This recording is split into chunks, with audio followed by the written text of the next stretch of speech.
Sons Charitable Trust is a manifestation of a dream to inspire and engender to promote excellence and relevance in all the needed areas of human endeavor.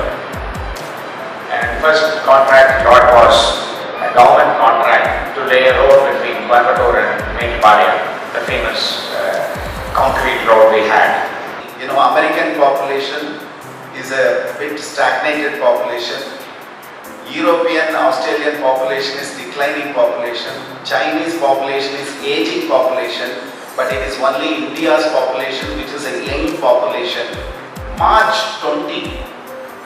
Can any of you tell me what is March 20 celebrated as globally? It is supposed to be celebrated as World Happiness Day. What are the major issues that come in your way of finding happiness in life? What is within them is much, much bigger and powerful than what encounters them in their life.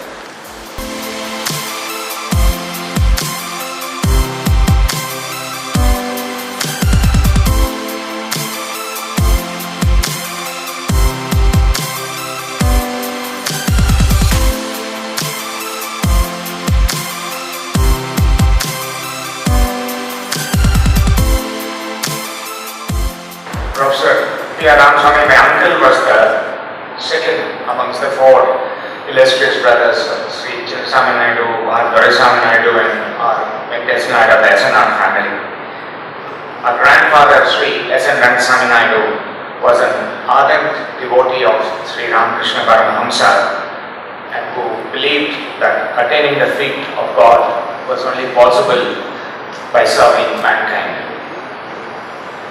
The history of Coimbatore is replete with achievements of individuals who left an indelible mark on the map of Coimbatore and on the history of Coimbatore. Our trust, SNR Sons Charitable Trust, is a manifestation of a dream to inspire and engender to promote excellence and relevance in all the needed areas of human endeavor. This endowment lecture in the name of Prof.P.R.Ramaswami was instituted by the former managing trustee Sri R. Kumar in the name of his father during the Silver Jubilee celebrations of Sri Ramakrishna Engineering College last year.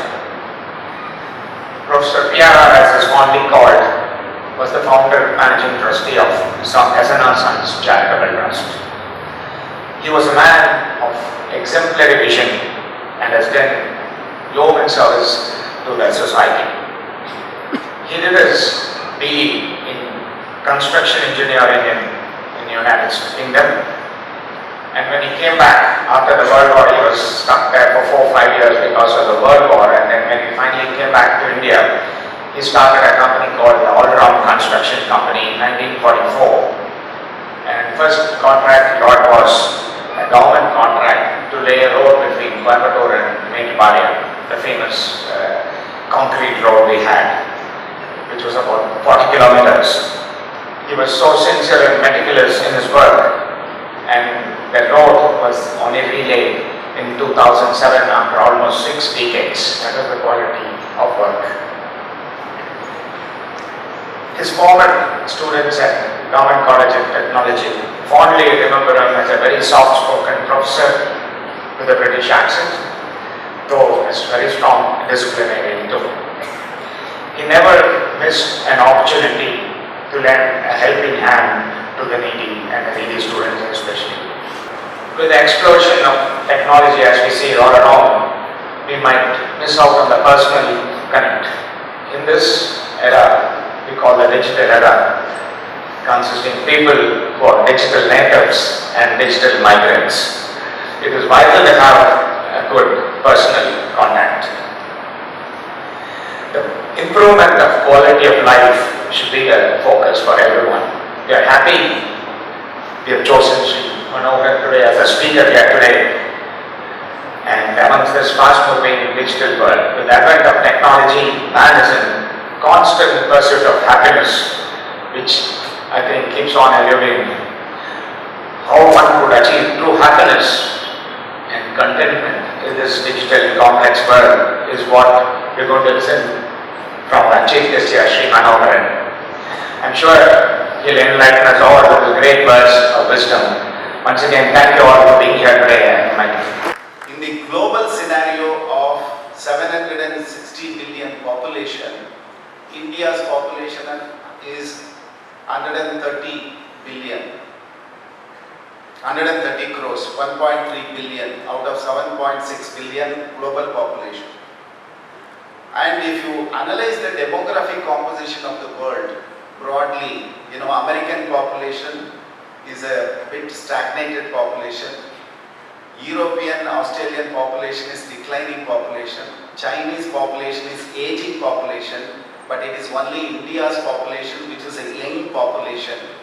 And you all belong to that category of young minds.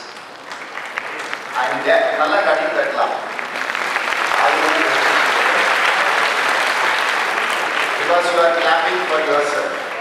And as you qualify and emerge out as professionals from these groups of institutions, the world is awaiting your arrival. Not just India is awaiting your arrival, the entire world is awaiting your arrival, because the rest of the world is in breadth of skilled youth. And India is capable of producing the skilled youth. So everything that happens in your associated with your life can either contribute to enhancing happiness or destroying your happiness. That is precisely why this becomes relevant. March 20. Can any of you tell me what is March 20 celebrated as globally? It is supposed to be celebrated as World Happiness Day. Of course, it is not as popular as Valentine's Day, but World Happiness Day is March 20, and every year United Nations comes out with a research report after studying across the globe different nations based on certain parameters. In 2019, they have studied these 6 parameters and ranked the nations in terms of the happiness quotient, the index of happiness. And the top 10 countries, mostly Scandinavian countries and Asia Pacific countries and Canada. So India is nowhere. What is India's rank? 140th rank. India is ranked as 140 in happiness quotient. Now what about these gadgets that have come into your life? Smartphones. The kind of time it takes away from you if you get addicted to it. Let me give first the positive version. In fact, the best thing that has happened in human life is this digital era, where on your palm you can access the globe. The gadgets, the facilities, the features that they have in terms of apps for you to get any conveyance from anywhere to anywhere, book anything that you want to book, pay for anything that you want to pay for, view anything that you want to view for, access for any global information at your press of the tip of your finger. That is the greatest advantage. Not only that, you can get connected with the rest of the world instantaneously. And above all, things can be done more efficiently, effectively by creating a group, get connected with the core group members or the team members, and without physically meeting, you can pass on instructions and get the project completed also. Those are all the positive things. But the negative things are, if you do not know how to handle this to your advantage in a regulated way, in a disciplined way, this can be the most destructive time digression or deviation or distraction that can hamper your entire future and happiness. What are the major issues that come in your way of finding happiness in life? The first issue is, time in terms of availability of time. What is the issue? In young age, it is natural that you will not have money, but you will have time and energy at the young age. In middle age, you will always be so busy in your career pursuits. You will feel you have energy and money, but you don't have time. Time for what? Time for taking care of family relations, attending to your health, attending to your job and all those things on the quality side of it.